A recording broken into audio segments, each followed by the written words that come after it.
Another special welcome to AFCON tonight with me, Razak Musbao, and it's a special edition because just about some 40 to 48 hours to kick off in the round of 16 of the African Cup of Nations tournament underway in Ivory Coast. Yesterday in the city of Ivory Coast, in Abidjan, it was just jubilation galore because the Ivorians finally were told of the fact that the team has been able to advance the next of the competition after Morocco did them a favor. Boy, it was real fun, real fun, and it really worked out well for them over there. Well, they have sacked their coach, Jean-Louis Gasset, and at the moment it's their former international fire who is set to handle the coach. Earlier in the day, we did pick up information that they were trying to get Hervé Renard to come handle the team for the rest of the tournament, and they have to get the French Football Federation to agree to that because Hervé Renard is in charge of the French women national team. Well, the latest we're also picking from L'Equipe, who are reporting this, is that the French Football Federation have rejected the plea by Ivory Coast, so they have to stick with Amos Faye for the rest of the tournament. Is a cracker for them in the round of 16. It's going to be Ivory Coast versus Senegal in the round of 16. But equally, some very interesting fixtures. You're looking at Cameroon versus Nigeria. Another very mouth-watering one, isn't it? Yes, and of course, we'll be building up to all of that on the show today. But we're going to spend some time to look at Capo Verde and Equatorial Guinea because these two sides have distinguished themselves in the group stage. For Capo Verde, they did top Group B. For Equatorial Guinea, they were top of Group A. Two very unfancied sides who managed to top their groups, their respective groups. We're going to bring you an insight into what we have identified relative to the similarities in their play. And that's where Daniel Kranti, my colleague, will come in. He'll be going to the touch screen and he's been observing the two sides.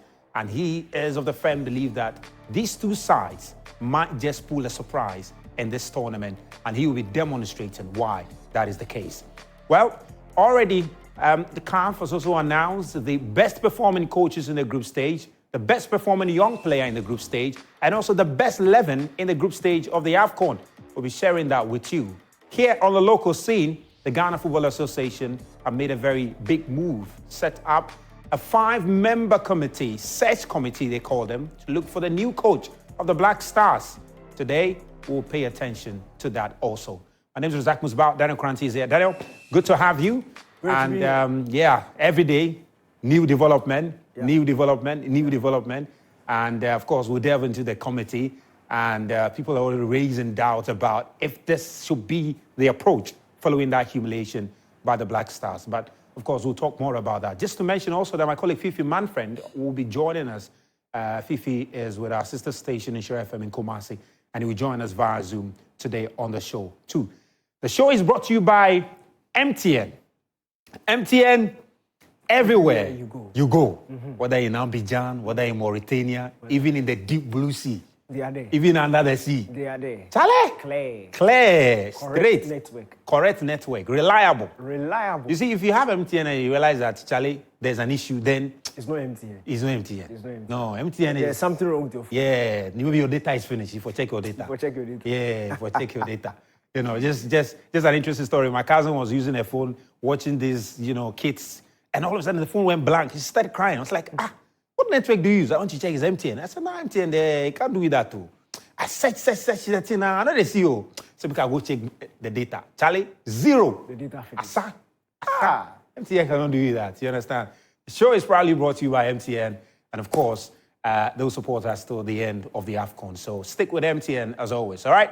Now, of course, let's just get straight to the awards that have come up for the, group stages. I'm sure we're going to start with the best 11 from the group stage. And Daniel, you just go through the best 11 of the group stage. Are we going to have them here or are we going to have them on the screen? We're going to have them on the screen very shortly. The best 11 over there. Daniel, who do we have in the best 11 there?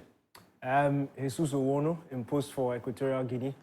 Throughout the group stages, they conceded just 3 goals. Remember, they came up against the host nation and then Nigeria. They did brilliantly throughout the group stages, and we'll touch on them in just a moment. Then the central defensive partnership, Kalidou Koulibaly of Senegal, and then Aguerd, the West Ham man, Morocco. Very, very solid. I think you look at Aguerd and Hakimi, and it just shows you how good the Moroccan defense was during the group stages. And remember that it was on the pillar of defense that they built their fantastic and historic World Cup showing. So that continues there. You look at Arthur Masuaku, who's been brilliant, an attacking powerhouse for DRC from the left-hand side. Yeah. His brilliant defending and his offensive contribution also obviously did not go unnoticed. You look at the midfield, Soufiane Amrabat has been that rock and killer right in front of the Moroccan super defense. Performance. Protected them. I think Morocco went throughout the group stages without conceding a goal, and just shows you how strong and very difficult they are to break down. Unahi, one of the stars of the World Cup, continues his brilliant form at the competition. Remember that fantastic goal he scored against Tanzania. Lamine Camara, of course, super. The star of the competition so far. Youngster, the engine of that Senegalese midfield. He's done brilliantly, a brace in the first game against Gambia, another super performance against Cameroon, and then finished it off against Guinea. Gelson Dala has done brilliantly. Now, Angola also one of the teams that have surprised most. Top scorer so far in the tournament. He's been absolutely brilliant, leading the line. No, that's Milio. Yeah. He's been leading the line for Angola. Remember, they topped their group, a group that consisted of Algeria and Burkina Faso. So that was one of the most difficult groups throughout the group stages, but Angola managed to top it. So really impressive with him leading the line. Then Ismail Assar.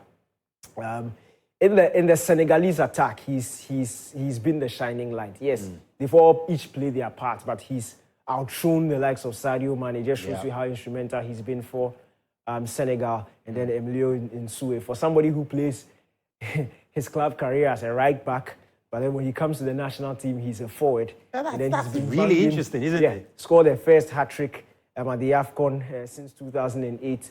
In that game against Guinea-Bissau, a superb hat-trick. Then he went on to bag also against the host nation, Côte d'Ivoire.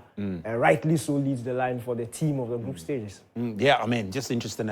If I'm his club coach, I think I'll be reconsidering his right-back position. I mean... No, but to be honest, he's actually a very decent right-back. He played in the Premier League back in the day with Middlesbrough. One of those very diligent, not outstanding, but very diligent, did his work.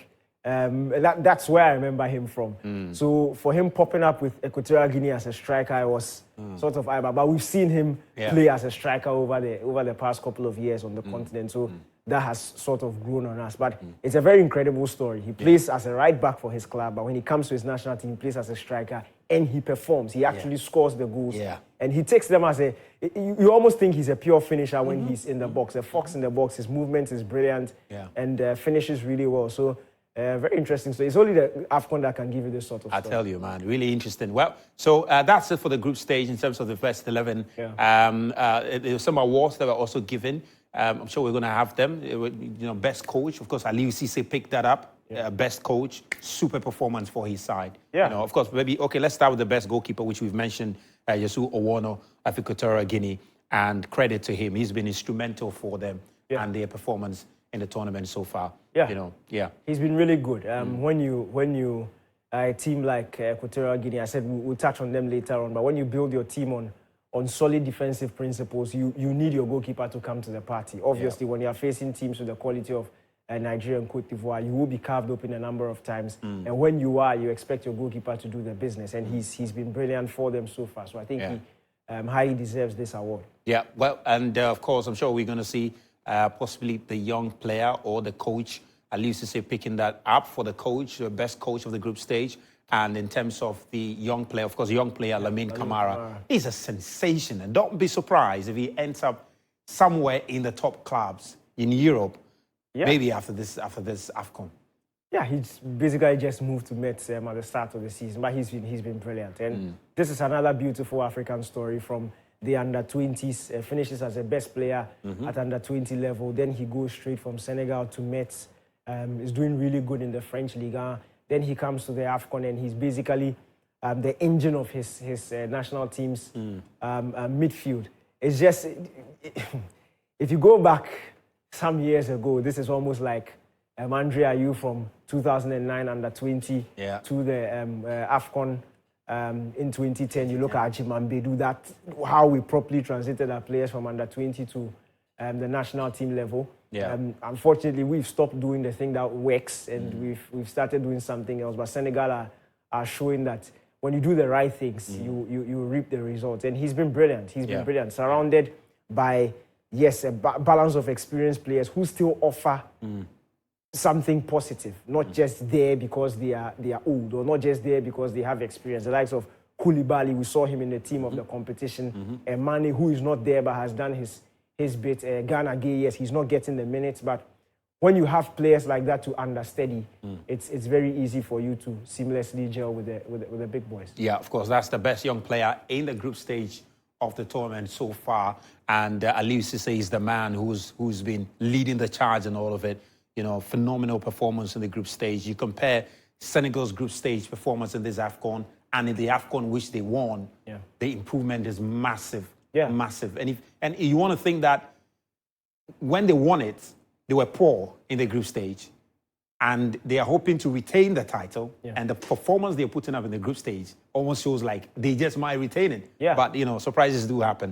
They continued just where they left off last time around, and the only team to have a 100% record scoring for fun. And it was a very difficult group. We spoke about the historic implications of their group, with their rivalry with Gambia, their rivalry with Cameroon, Guinea in their team that is also really decent. And the way they just blew all three teams away, comfortably winning each game, 3-0 against Gambia, 3-1 against Cameroon, 2-0 against Guinea, conceding just one goal in the process, and scoring an average of 2.7, 2.8 goals. It just shows you how good they are.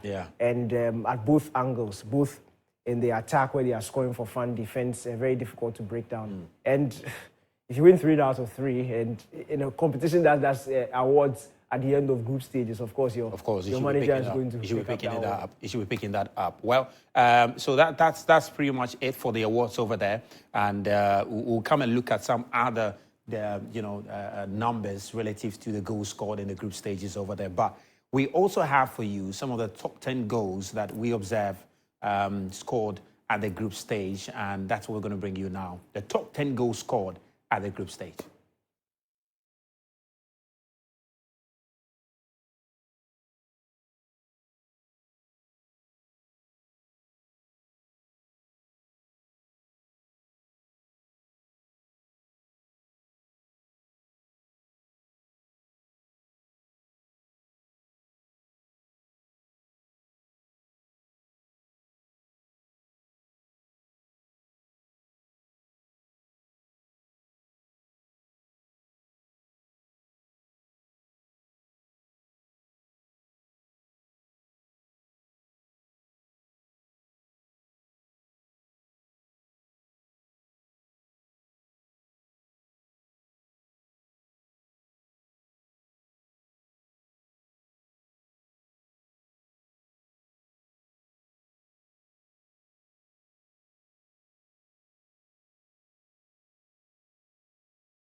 Yeah, so those were the top 10 goals, from the group stage. Very exciting goals, especially the one that the goalkeeper, tried to go pick the ball and, the player just long reached up. It's a very difficult goal to score, really difficult. But this one from Mauritania was another really beautiful goal. Really, really beautiful goal,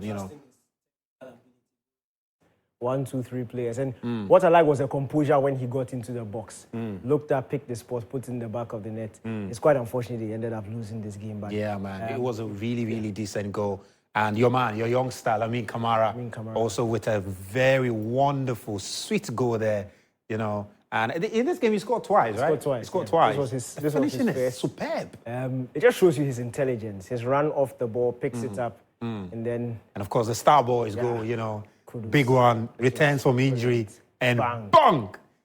Boy. Absolutely. You call this the best, right? For you, this is the best. No, this is the best goal for me. This is the best goal for me because he had a lot to do. And you also need to consider the goalkeeper he scored this against. This was Shenawi in post for Egypt. Dribble past 2 players. And Kamara again. Still put in the back of the net. So sweet. Yeah. So sweet. One-time ball. And, when we're young, we call it 90. Charlie, 90. Right in that. Charlie. Yeah. And this finishing, though, by Bonijad was... Oh, this was really good. Wow. Some good technique. This is a striker's goal. Picked the spot already before the ball landed. And he knew exactly where he was going on the half wall. He puts it in the back of the net. And then there was the Konate. Flying header. Flying header, It kind of goes... There's no way the defenders can see it coming, because you think the goalkeeper might just pick it up, but the striker is always there. To find it. And here, for me, was the control in the box. That's real striker instinct. Match day 1. Top finish. Showed tenacity, calmness, then got it on his left foot, hits it into the turf. And it's always very difficult for goalkeepers when the ball hits the turf right before it goes. Great technique. It's like you're anticipating it from some angle. This is the one you were talking about. Yeah, this is the one I'm talking about. This was smart thinking. Really smart thinking, Because we would have even opted for maybe a foul. But then this player who fell down there, I don't know, how did he end up falling? Oh my goodness. Yeah. And I think for goalkeepers who get scored like this, they dread it. They wouldn't like to watch the highlights. No, of course. They would really not like to watch the highlights. Of course. And for this one, lots of credit to Sofiane Amrabat. No wonder he's in the best 11 in the group stages over there. But what was so special about this goal, though? I think it's a build-up. The fact that he won it, quick transition. Hakimi to Unahi back to Hakimi. Straight cross into the box and a simple tap-in for Nesri. Yeah, top. Well, interesting though. But we're going to take a look at the goals that have been scored so far in this tournament. I think from the count, was it 38 goals that we saw over there? We're going to have it very shortly for you. The graphics on the goals that have been scored so far in this tournament. And it's been pretty decent. So that's it over there.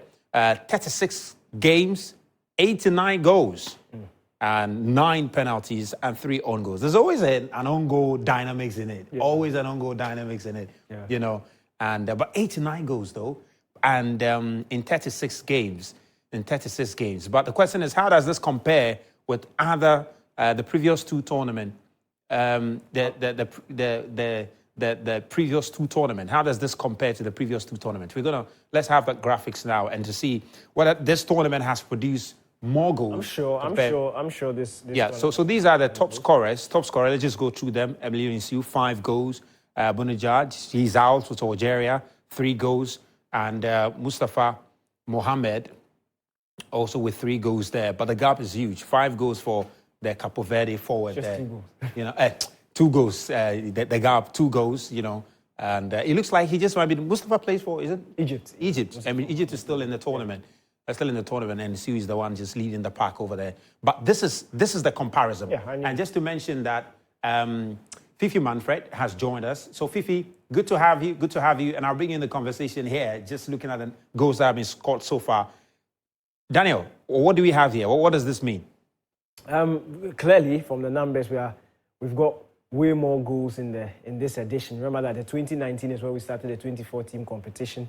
So the averages and the matches are basically the same. 2021 had 68, 2 less than the 2 years prior. And then we've got a good 89 goals in the group stages already. And it just shows you almost 2.5 goals a game. That's an average. So it's a real improvement. And it's showing it's showing the proactivity of African football. The fact that more teams are now willing to go out and attack and get more goals. And that's basically the direction that football is going now. And it's very encouraging that the African game is also embracing that, whilst also incorporating a very known physicality and tactical, technical brilliance. So it's really nice to see. And nobody will dispute the fact that this year's AFCON is really living up to expectation. Yeah. The fact that the AFCON and the Asian Cup are going on side by side, but most people don't even know that the Asian Cup is going, just shows you how much the AFCON has taken over the headlines everywhere. So it's a good thing, and it's all about marketing the game. And marketing the game for neutrals, you want to see goals, you want to see proactive football, you want to see attacking football, and that's what the AFCON is giving. Fifi, let me bring you in here. I mean, does these numbers surprise you, though, in terms of the comparison of the number of goals scored in the group stage? This very edition compared with the previous two previous editions. Does it surprise you? Well, thank you very much, Daniel. Musbao. The numbers do surprise me. I mean, slightly, because if you look at the number of goals that were being scored in the AFCON qualifiers and then the World Cup qualifiers, you don't come to this level. But yes, there are other reasons why for World Cup qualifiers and AFCON qualifiers, we may not be seeing those numbers. The home and away nature of those stuff may be reasons why the away goal, getting just a point and accumulating a point and going through maybe some of the reasons why we are not seeing much goals in the qualifiers, but in competition proper, we do. But hey, let me draw your attention to something. If you look at almost every game that we've said has been cagey, has been tough. Usually, when we say games are close, we are talking about games that end up 0-0, 1-1 on the African continent, in that continent. But this tournament, like Daniel was saying, every game that we say has been cagey, has been close. It's either a 3-2, like the Mauritanian game, Angola-Mauritanian game, 3-2. Then you go and you look at other games that Ghana played against, like Cape Verde, 2-2, 2-1, sorry. Then Ghana goes to play against Egypt, 2-2. Then you go and look at Ghana versus Mozambique, 2-2. And these are games that we say, okay, now it was feisty contested. It was a tough one to call. You go back and you look at the game that Nigeria played against Ivory Coast. I mean, in tournaments past, that would have ended up in just a 0-0 draw or something. But this time, you get a winner and they get to score a goal in there. Also, if you look across the likes of Nsui, Mustafa, and the other guys that have scored goals in this competition, you realize that it cuts across, not just attackers, because someone like Victor Osimhen hasn't scored even enough for the Nigerian team. Yeah. But you go to Senegal and then Lamine Camara, who's a young player and plays from central areas, not necessarily a center forward, is scoring goals for the team. So it's about even the minnows, quotes and unquotes, finding ways to score goals. And the fact that when they even play against the big boys or teams that they are the same weight with, they find ways to try and win games. And it's testament to the fact that the African game is growing in general. Interesting, very interesting. Fifi, hang in there for us. For now, we're just going to go to the touch screen. Daniel's going to go there because he's got something to show us from the Capo Verde team and the style of football and why we should even expect more from them in the knockout phase. And also take a look at the Equatorial Guinea side and what we should even expect from them in the round of 16 phase.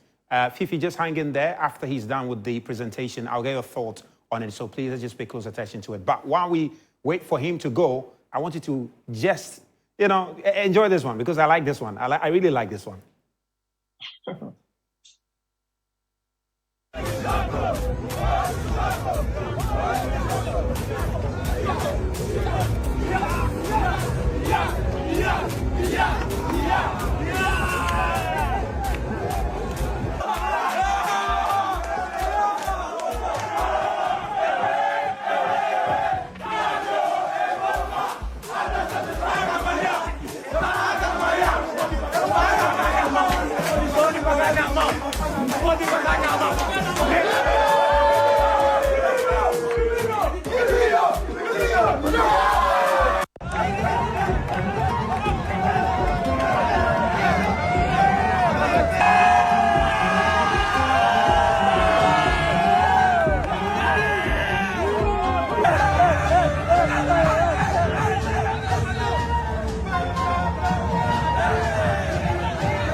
It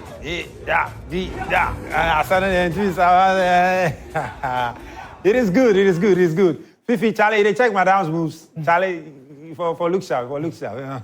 I'm not sure Fifi can dance. Yeah, I was at your wedding reception, and Charlie, you saw there. But that is also not a good dancer. That is a good dancer. I'm telling you. Let's focus on that. I saw the videos. Yeah, he's a really good dancer. We would have danced if Ghana had qualified. Let's focus on that. Oh my goodness. All right, Daniel. Daniel has to go to the touch screen now. Yeah. Daniel, so head towards the touch screen and let's see what you've got for us over there at the touch screen. Yeah, so it's basically an observation of the similarities between two teams that surprised us during the group stages. And that's Cape Verde topping Group B, and then Equatorial Guinea topping Group A. Equatorial Guinea were in the same group with Nigeria, with host nation Cote d'Ivoire, and then Guinea-Bissau. They ended up topping the group unbeaten. They scored a number of good goals, 4 against the host nation, and then another 4 against Guinea-Bissau, and then they scored the 1 against Nigeria. So that was 9 goals scored and just 2 conceded, or 3 conceded. And then Cape Verde scored 8 goals and conceded 3. But what I loved about them was we've seen football going towards a certain direction, which is offensive football, characterized by control, possession-style football, the type of football that creates chances, lots of goals. But and the concept of basically premising your entire system on strong and hard defensive play is dying out. And that's because it's basically seen as a sort of a kick type of football. But what these two teams have been able to do is to incorporate both principles into one. So they are very difficult to break down, but yet, even still, they are still managing to go forward and score lots of goals. And that's because of their very purposeful counter-attacking football. And what I love about them is that they are debunking that notion of having to have the ball or control the ball, which connotes control of the game. So they are basically setting teams up to come at them because that's what they want to do. They soak pressure, and they are very direct and purposeful on the break. So, for example, this is Cape Verde's game against Mozambique. This was on match day 2. And you look at the distribution stats. So you look at the passes where Mozambique, who on the right had just 4 more passes than Cape Verde. But here's what interests me the most. And it's the passes in the final third. So total passes in the final third, you see Mozambique having 121 passes in Cape Verde's final third. Yet Cape Verde are having just 84 passes in the final third. And I always say that numbers gives you context. Numbers without context can be deceiving. But a lot of these numbers just gives you an idea of the stylistic nature of the teams. So the fact that Mozambique are passing 121 times in the Cape Verde final third doesn't necessarily mean they were playing better than Cape Verde. It just shows you that Mozambique like to pass and pass and pass and create the perfect opportunity before they strike. Cape Verde, on the other hand, are a bit more direct, quicker, because when you do that, especially when you look at this, the general stats for the game, which gives you the possession stats, where Mozambique had more of the ball than the Cape Verdeans. If you have opposition team dominating possession, and this is what Jose Mourinho will tell you. If he doesn't have the ball, then he's less likely to make a mistake. That is from the principle of, or the school of thought of the conservative type of managers who like to sit back and soak possession. So if you are doing that and you win the ball off your opposing team, the likelihood that you find spaces because of their fluidity in movement and them passing out the ball around is quite high. So that shows why Cape Verde will pass the ball less times in Mozambique's final third, but yet will have or reap more benefits because they don't need to over-elaborate. The spaces are there, so they attack quick, they attack direct, and then they get what they are looking for. If you look at the final third entries also, it shows you Mozambique having 58, Cape Verde having 44, and then the penalty area entries also corresponds with what we saw in the total passes in the final third. So we've seen that Mozambique would like to pass the ball around, pass and pass and pass, eventually reaching the penalty area. Whereas Cape Verde are more direct, more purposeful in getting the ball into the penalty area. So you see them entering the penalty area just 9 times the entire game, but guess the final score at the end of the day, they won 3-0. Wow. It just shows you a purposeful type of attack, which is not premised on possession style and over-elaboration, but it shows a very clear and direct approach. So this is Cape Verde against Egypt, and we saw a very similar thing also. You look at the stats at the end of the day in terms of distribution, Egypt having more passes, Egypt having more possession at the end of the day. If you look at the general possession stats to show you, Egypt has 53% possession. Then you go to distribution and the stylistic nature of the team. So we go into the final third entries. Egypt winning that by 55 to Cape Verde's 45. But when you look at the penalty area entries again, it shows you the direct nature of Cape Verde's game. Egypt getting 35, Cape Verde entering Egypt's final third just 16 times. By the end of the day, they managed to get two goals. So it just shows you the purposefulness of it. And I'll just show you their pass map just to show you how interesting that game was. You see how deep the defensive line is. So they are soaking pressure. The attacking players are there to screen and find opportunities to attack. And there are more direct lines leading to the attacking players. They are not intricate lines which indicate a lot of combination plays. So they are going very direct to the attackers, but most of the game is concentrated in their own half. That doesn't mean they are under pressure and they are suffering. It is them to try and bait the opposition into opening up. Then they attack and then they find the spaces. So you can go back to the game against Mozambique and look at that pass map again. And it just shows you. You look at the direct, so this is Bebe, the furthest player forward for Mozambique. Again, a very deep defensive line, focusing the ball in their half. But when they attack with purpose. And it's the way they were able to vary their approach by maintaining the same principles. So in the Egypt game, we saw a more direct approach to their strikers. But in this game, you see more combinations between their strikers. But those combinations happen inside the final third. So they were not really interested in combination plays in the middle zone or the as a penalty area, I mean. So in combination plays inside the middle zone or the final third. It was more consistent when they entered the box, very direct, very purposeful, and then they got their goals. And that's something we also see from the Equatorial Guinea team. So we knew their principles already from the last AFCON. Remember, they were in the same group as Côte d'Ivoire again in the last AFCON, Algeria, and Sierra Leone, a very tough group. And on that occasion also, they topped that group. They topped this group again unbeaten. And as I mentioned, they scored 9 goals in the group stages. Now, 9 goals for a team that doesn't like to have the ball just shows you how good and how direct they are on the counter-attack. So we go to the team stats, and this is between themselves, and this is a game between Côte d'Ivoire and Equatorial Guinea. Just shows you the similarities between Equatorial Guinea and Côte d'Ivoire. You look at the general stats, they had just 31% of possession. But I always say it doesn't mean anything. This just shows you a stylistic nature. It doesn't show you how well the team played. So Côte d'Ivoire, I'll say they had 68% possession, they dominated play, blah, blah, blah. But when you go to what matters, the distribution stats just to show you what they did with the ball in what zone. You look at the final third entries, 57 as against 45. So in as much as Equatorial Guinea had just 31% possession, they were able to break and enter that final third of the Ivorians a good 45 times. Then you look at the penalty area entries again. This just shows you very similar to what we saw with the Capo Verdeans. Côte d'Ivoire entering 47 times. Equatorial Guinea entering just 9 times. And in the 9 times they entered the penalty area, they were able to score 4 goals. It shows you purposefulness. It's not about how many times you enter or how often you're able to enter a zone. It's about picking your moments and then being very decisive and very direct about it and getting the goals. So if you watch Equatorial Guinea, yes, on paper, if you look at the stats, they seem like, without looking at the scoreline, they seem like a very boring team to watch. Yeah. But if you watch them and you look at what matters most, and that is the scoreline, you see a very clear, purposeful team that is ready to soak up the pressure. And they do it really well because they conceded only 3 goals throughout the group stages. And in fact, a chunk of those goals, that was 2 against Guinea-Bissau, was against a team that was very less fancied in the group. And we look at that Guinea-Bissau game. Again, we look at the team stats for the Guinea-Bissau game. this was the only game that Equatorial Guinea played where they basically edged possession. But if you look at it, it's really close.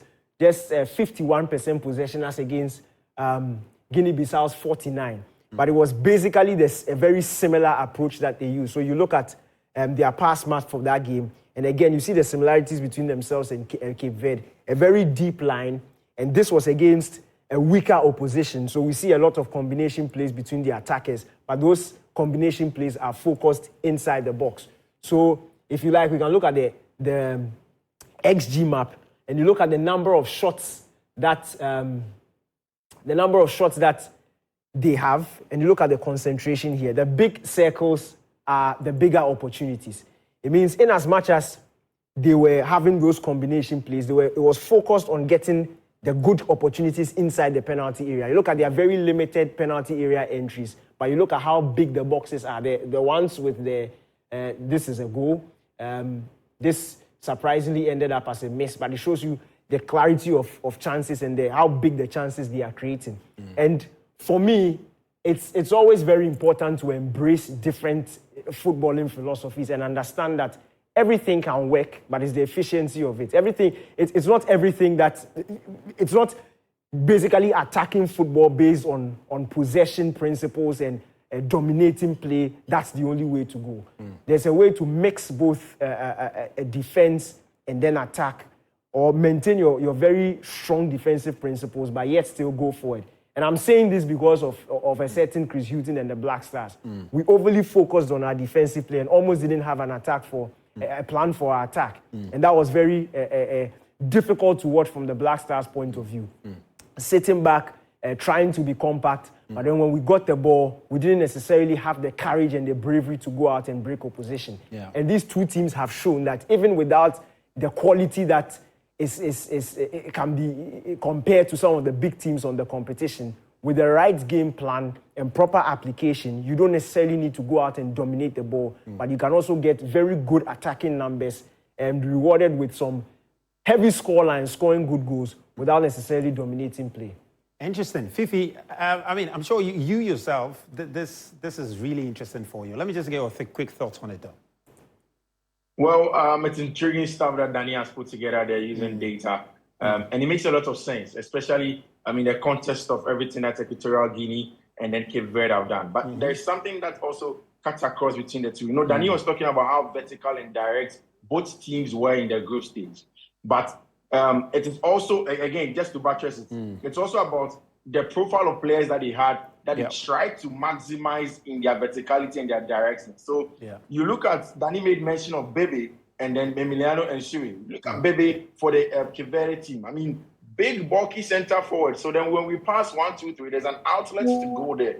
Again, there is Emiliano and Shui, who's also big, bulky, big guy. And if you look at even when we played against the Cape Verdes, Bebe sometimes used to come out wide, to be an outlet, you receive from there and then play forward. So the numbers that Danny is giving us makes a lot of sense, and it's good work. And if you look at even the kind of profile that these teams have, you can understand that a lot of work has gone into the game model and plan with respect to the kind of players that they have on the field of play. And that's exactly the job that they did. And it was brilliant stuff with Ensu and Bebe, because these are big guys. They can play vertical, they can hold up play, they can come short so that other wingers can run in behind them. Then when they lose the ball, they understand that they are a team that need to work hard without the ball. So one of the reasons why maybe they do not even have a very high defensive line is that maybe they understand that their center backs are not the best with pace. So they drop the defensive line to win those balls, so we don't get a lot of teams getting in behind us. But when we win the ball, we'll be quick to transit and play forward, and we'll not have our players holding them to the balls for very long. And this may not be too different from what we could have done, because if you look at our game, there are a lot of the times where we had transitional times where we could just transit from the defense and then go into attack. But maybe we head on to the ball for an extra second more, 2 seconds more, 3 seconds more. And then in football at the highest level, once you hold the ball for an extra second more, the space is being dealt with. And like Daniel was saying, the game is essentially about spaces now. So if you look at the pass map that he put together, It is just about how Equatorial Guinea and Cape Verde maximize the spaces that they could get from the opposition. So if they are passing direct, because they know that the fullback probably might have come to our zone, we need to maximize that space that is there, overload it, and create quality chances from there. But then we'll also prevent them from harnessing the spaces that we leave behind by not probably leaving spaces that will make it difficult for them to even exploit it. So it has been brilliant job for Equatorial Guinea and Cape Verde, and I think that Danny has put it together brilliantly as well. Daniel, you have something to add from your touch screen too? Yeah, just a quick one to add. This is the pass map from the Equatorial Guinea and Cote d'Ivoire game, and this is literally the pass map for Equatorial Guinea. It shows you very little combination plays between their players. And it shows you one very long line, goalkeeper straight to attacker. And for me, I really enjoy seeing some of these things, which are coupled with, at the end of the day, the score line. Why? Because it shows you that direct Route 1 football can still work. And it doesn't need to be boring. It doesn't necessarily need to be boring. It still works. It's still very functional. And it's about how you vary it.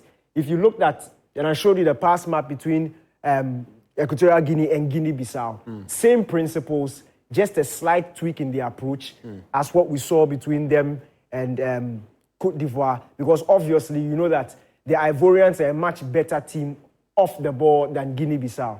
So if you are going to try and pass it in between them, the chances of them pressing and winning the ball back is high. So they had a more direct approach because they sucked the Ivorians in, they go long, they go high, they win the ball with the likes of Insue, then they cause havoc. My big question, though, is, I mean, we've just, and Fifi, of course, I'll get your reaction to this too, is that we've seen how they organize themselves. We see how purposeful they are. Is this an indication of the fact that they just might pull a surprise in this tournament? Is this an indication of it? Look, I'll not be surprised they pull a surprise. Why? Because we've seen even the average goals per game in this competition has shown us a certain level of improved attacking abilities from the teams in general. If you look at the teams who have qualified for the round of 16, very few of them made it by sitting back, soaking pressure, nicking a 1-0. These teams have polished up their play. So look at Equatorial Guinea in the previous AFCON, where they nicked, was it Algeria by a 1-0. They beat Cote d'Ivoire by just a 1-0. They were set pieces and very funny, hard-worked, grinded-out goals. This time around, there's a bit more flair to the attacking plan. So the reason why I'm saying it is that even when they go to the knockout rounds, they have proven to be a team that knows how to soak pressure. And it is very scary playing against a team that is difficult to break down, but that will hurt you almost every time that they break forward. And I'll give you the Chris Hughton example. It is one thing playing a team that is sitting back and defending, and when they win the ball, they boom it, you pick back possession, you come at them, they win the ball, you boom it. That is you playing the ball and knowing that eventually you are going to break them down. Yeah. But this time around, you are passing the ball knowing that once they pick it up, you are in trouble. So they will obviously gain more respect in the round of 16. And when you look at the teams they are facing also, and God has a very interesting way of doing things. You look at Cape Verde, who are facing, Equatorial Guinea are facing Guinea, and right at the end, it looks like if they win, they face either DRC or Egypt, two teams that have a clear problem with goal scoring. So you can see that if you look at the numbers and you look at the data, you will not be surprised to see them slowly sneaking through. And Cape Verde themselves have won themselves a very good draw. I've just forgotten the team that they'll face. Can we have the round of 16 draw just so we can just use them for this analysis? If you have it, please put it on the screen for us there. But you think these two sides, especially Equatorial Guinea, might just pull a surprise? Fifi, what do you think, though? What do you think? Cape Verde might pull a surprise? Yes, but I'm leaning towards Equatorial Guinea more because, again, they have a lot of experience. You remember they have been to the quarterfinals. They placed fourth also before, and of course, they seem to even be better this time. So I'm leaning towards more of Equatorial Guinea. And again, when you play against the host nation in a packed Alassane Ouattara Stadium, 60,000 and more, and then you put up such a show, then you are not scared of an Egypt, you are not scared of a Senegal, you are not scared of anybody. Because you can do it when your fans are even and you want to play against them. for Cape Verde, I think that they may go far. Albeit they may be stopped by a team that knows how to handle them better. I think that both Ghana and then Egypt didn't do a brilliant job at handling the Cape Verdeans in the group stage. I think that after the round of 16, they've had a fairly good draw. But after the round of 16, they may be stopped by someone. But I'm very, very serious about the Equatorial Guineans. I think that they may go very, very far. I mean, Dana, we're just talking about the route for both sides. If we can have it, please, on the larger screen. We just seen that Cape Verde are playing Mauritania. They're facing Mauritania, a game that you would fancy them. And for me, from what I saw the Moroccans do, in as much as they are also very difficult to break down, the Morocco team, going forward, they've not really convinced me like that in terms of their attacking. I think the most impressive attacking display they did was the first game against Tanzania. Even that, it was after the red card that they opened up and started to play.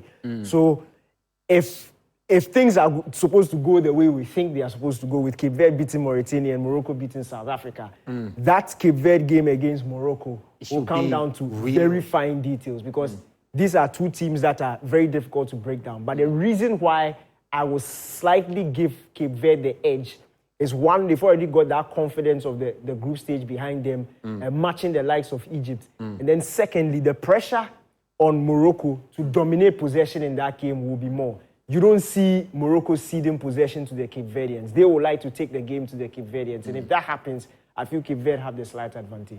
Well, Fifi, we need to wrap up, but I see that in the event Equatorial Guinea are able to advance, the Jets might meet Egypt. Also in the event Egypt is able to advance. So it's an interesting pairing there. But guys, we need to wrap up with the latest from the Ghana Football Association. A 5-member committee has been set up by the association to search for a new coach to replace Chris Seaton, who's been dismissed. Was dismissed yesterday. Can we please have just the 5-member committee? And I'll just get 30 seconds comment from you guys, and we will call it a night on the show today. So I know Marcado is on that committee. And but let me just come to Fifi. Fifi has left us. Okay, since Fifi has left us. But Daniel, just quick thoughts on that committee. Anything you're expecting from them? It's very heartbreaking. It's heartbreaking, the fact that a roadmap is laid out to save Ghana football, and that roadmap lasts 21 days. It's a 5-member committee that has been put together to hire a new head coach for the Black Stars. And there's only one person with technical acumen in that, in Professor Minta. The rest of them are legal practitioners and administrators. And we are basically making the same mistake again. For me, it's quite confusing, because if you go all around the world, national teams, club football, I don't see club administrators. Is it Todd Bowley who goes out to hire his own manager, or he hires experts? Yes, he hires experts who are technical men to go out and get his new coach. You don't see the owner of Manchester United, the Glazers, going out to get a new coach. They have a technical team that does that.